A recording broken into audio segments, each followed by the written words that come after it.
నడుస్తూ నేనున్నాను, నేను విన్నాను అంటూ ఎస్ఆర్ఆర్ ఫౌండేషన్ ద్వారా సేవా కార్యక్రమాలు చేస్తున్న మా గురువు గారు, పేదల పాలిట పెన్నిధి, బడుగు బలహీన వర్గాల ఆశాజ్యోతి, ఎస్ఆర్ఆర్ ఫౌండేషన్ చైర్మన్, బీఆర్ఎస్ జిల్లా నాయకులు పరుపాటి శ్రీనివాసరెడ్డి సార్,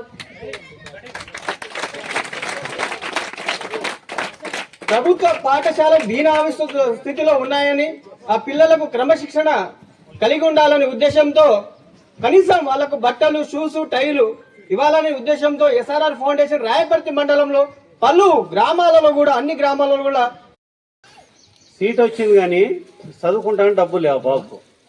ఆటో తోలుకునే అబ్బాయిని అంత చదివిపించాడు, ఆయన దగ్గర డబ్బులు లేవు. సాక్షి వాళ్ళు ఒక ప్రోగ్రాం కంటెస్ట్ చేసినప్పుడు, ఎమ్మెల్యే మినిస్టర్కి ఇట్లా వచ్చినప్పుడు ఆడ వాళ్ళు వచ్చేసి ఎవరైనా సాయం అంటే ఎవరు ముందుకు రాలే.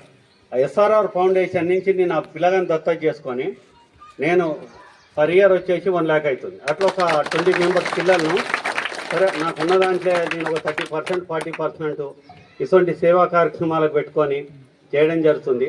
నేను ఎక్కడ పోయినా కానీ విద్యా వైద్యం మీద ఎక్కువ నేను ఫోకస్ చేస్తాను.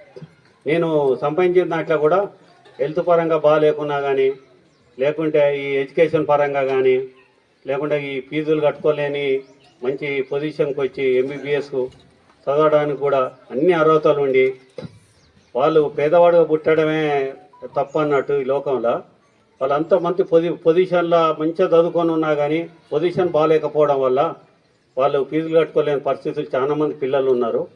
సరే, నా దృష్టికి వచ్చింది, తప్పకుండా వారు నా సహాయ సహకారాలు అందిస్తున్నా. నేను ఒకటే చెప్తున్నా, ఇక్కడ పేరెంట్స్ ఉన్నారు కాబట్టి తల్లిదండ్రులను, హైదరాబాద్లో అంబర్పేటలో ఒక స్కూల్ ఉంటుంది, గవర్నమెంట్ స్కూల్. మీకు ఢిల్లీ పబ్లిక్ స్కూల్, ఓక్రేట్ స్కూల్లో కానీ సీట్ దొరుకుతుంది. అంటే పర్ ఇయర్ వచ్చేసి 6 lakhs అవుతాయి. కానీ నీకు ఆ గవర్నమెంట్ స్కూల్లో సీట్ దొరకదు. అంటే మనం అందరూ అప్రిషియేట్ చేయాలి. అట్లా ఆ స్కూల్లో ఏంటంటే అన్ని మౌలిక వసతులు ఉన్నాయి, మంచిగా పిల్లలకు చదువు చెప్పడానికి మంచి టీచర్స్ ఉన్నారు.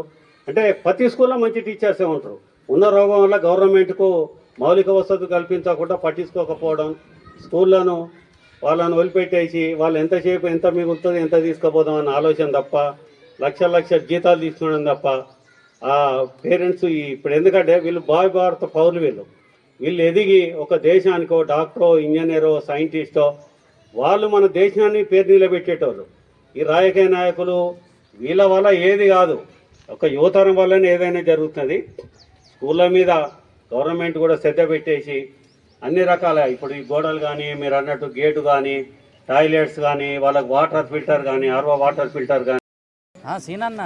ఈరోజు ఊకాళ్ళు గ్రామంలోని ఎంపీపీఎస్ జెడ్పీహెచ్ హై స్కూల్లో ఎస్ఆర్ఆర్ ఫౌండేషన్ చైర్మన్ వాళ్ళ బీఆర్ఎస్ నాయకులు పరపాటి శ్రీనివాసరెడ్డి గారి ఆధ్వర్యంలో మా పాఠశాలలో చదువుకున్నటువంటి విద్యార్థులు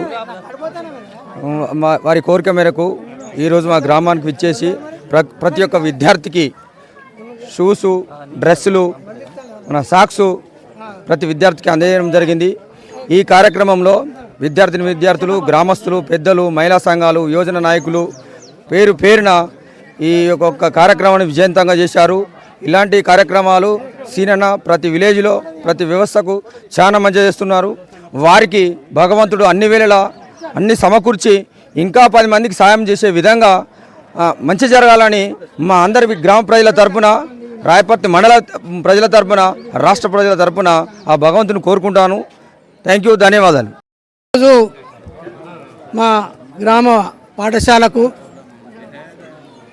శ్రేయోదయమైనటువంటి సహకారం అందించే హృదయమైనటువంటి పరపాటి శ్రీనివాసరెడ్డి గారు మా స్కూల్కు విచ్చేసి పేదరిక నిర్మూలన కొరకు ఆయన తపన పడుతున్నటువంటి విధానాన్ని చూశాను.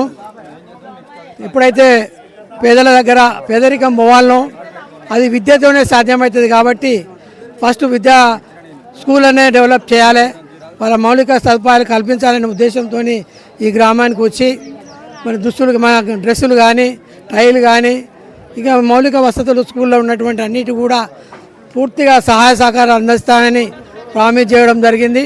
ముఖ్యంగా వారి యొక్క హృదయమును నేను మెచ్చుకుంటా ఉన్నా. డబ్బు ఉన్నా కూడా కొంతమంది దానం చేసే గుణం ఉండదు, కానీ పేదోళ్ళ పట్ల ఆయనకు ఉన్నటువంటి నిస్వార్థమైనటువంటి ఆలోచన విధానాన్ని మా గ్రామస్తుల తరఫున వారికి కృతజ్ఞతలు తెలియజేస్తా ఉన్నా.